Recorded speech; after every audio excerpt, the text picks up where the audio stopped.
যেটা marketing, digital ভাবে যেটা করে সেটা হলো ডিজিটাল মার্কেটিং, অ্যানালগ ভাবে যেটা করে সমান্তরাল করে সেটা হলো অ্যানালগ মার্কেটিং। ঠিক আছে, আপনারা এখানে আসছেন কি শিখতে বলেন তো? কোনটা শিখবেন, ডিজিটাল মার্কেটিং নাকি অ্যানালগ মার্কেটিং? Digital marketing. তাইলে যেহেতু ডিজিটাল মার্কেটিং শিখবেন, তাহলে এই ছিল আমাদের ডিজিটাল মার্কেটিং এর সংজ্ঞা। তো এবার আমরা একটু জানবো যে why need digital marketing? এই ব্যাপারটা খুব চিন্তিত আছে, তাই না?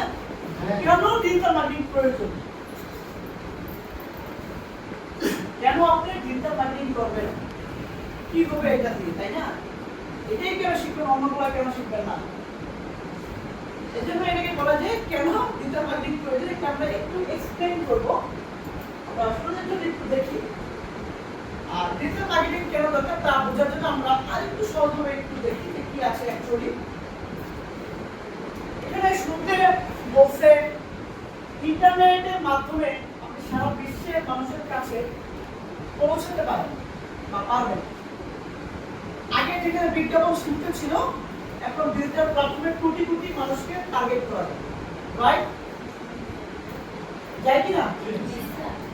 আগের দিনে টিভি অ্যাড, আমরা একবারে যখন আমরা টিভির সামনে বসতাম, সাদা কালো টিভি ছিল, শাবনূরের ছবি হতো, ফেরদৌস, ওমর সানি নায়ক ছিল, জসিম নায়ক ছিল, লটারির জন্য 20 লাখ টাকা লটারির জন্য ঘোরাফেরা করতে, কিন্তু লটারি আর লাগে না বেশি করে, তাহলে লাগবে লটারি ওই সময় একবারে চলে আসতো, আসবে কিনা? এই ব্যবসাটা কেমন ব্লু একবারে আবার আমাদের কাছে ঘর ছিল, কাছে ঘরে আমাদের গ্রামের ভিতরে ফার্স্ট টিভি, সাদা কালো টিভি, মেঝেতে বসে টিভি দেখতাম। ওই যে লেখাটা পিড়ি কিনেন, পিড়ি বসে টিভি দেখতাম। এটা হচ্ছে তখন যখন অ্যাডভার্টাইজ হইতো, মানে মুডটাই খারাপ, আর খেলে যেত 5 মিনিট ছবি হয়, 10 মিনিট অ্যাডভার্টাইজ হয়, তাই না? ওই অ্যাডভার্টাইজ গুলো বর্তমান দেখবেন আমরা মোবাইলে পাই, আমরা ইউটিউবে পাই, রাইট?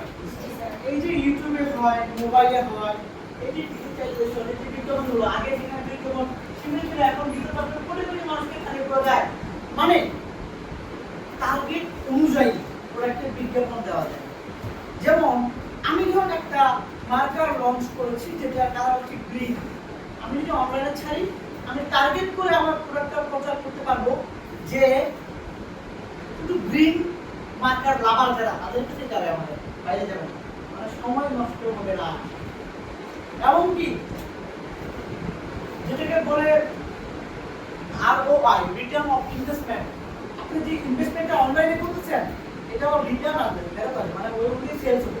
আর টিভিতে সেটা হইতো না, টিভিতে একটা অ্যাড চালাতে গেলে 10,000 15,000 টাকা খরচ করে লাগে, বা এখনো লাগে, মানে বাট এই অ্যাডটা আপনি যখন অনলাইনে ছাড়বেন গুগলে বা ফেসবুক বা ইউটিউবে, তখন এই পরিমাণ খরচ হবে না।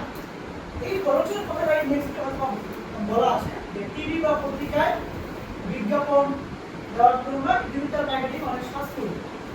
ফেসবুক, গুগল অ্যাডস এর মাধ্যমে কম খরচে অনেক মানুষের কাছে পৌঁছানো সম্ভব। যা বললাম এতক্ষণ, এরপর কি বলছে? ডিজিটাল মার্কেটিং বয়স, এলাকা, আগ্রহ ইত্যাদি অনুযায়ী নির্দিষ্ট ক্রেতাদের টার্গেট করা যায়, যা পর্যন্ত মার্কেটিং সম্ভব।